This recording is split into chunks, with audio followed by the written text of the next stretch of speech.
இருக்கும்போது அருமை தெரியாது, இழந்த பிறகு தான் அருமை புரியும். இது நம்ம தலைமுடிக்கு நல்லாவே பொருந்தும். நிறைய முடி வளர்க்கணும்னு கூட அவசியம் கிடையாது, இருக்கிற முடியை காப்பாற்றினாலே போதும். இதுதான் நிறைய பேரோட ஆசை.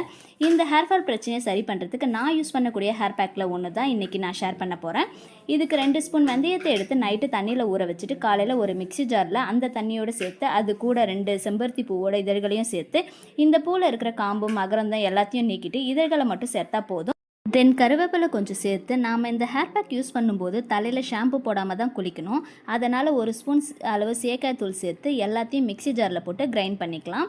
இது பார்க்க ஷாம்பு போல் தான் இருக்கும். இனி இதை அப்படியே ஒரு பவுலில் சேர்த்து கையில் கொஞ்சம் கொஞ்சமாக எடுத்து தலை ஃபுல்லாக தேய்ச்சி விடணும். தலை ஃபுல்லாக தேய்ச்சிட்டு முடி ஃபுல்லாக படுற மாதிரி முடி நுனி பகுதி வரை தேய்ச்சி விட்டுட்டு அரை மணி நேரம் ஊற விட்டுடுங்க. அரை மணி நேரம் கழித்து நம்ம தலையில் சோப்பு ஷாம்பு எதுவும் யூஸ் பண்ணாமல் வாஷ் பண்ணாலே போதும். யூஸ் பண்ணிவிட்டு கமெண்ட் பண்ணுங்கள். நெக்ஸ்ட் வரும் வீடியோவில் பார்க்கலாம். பாய்.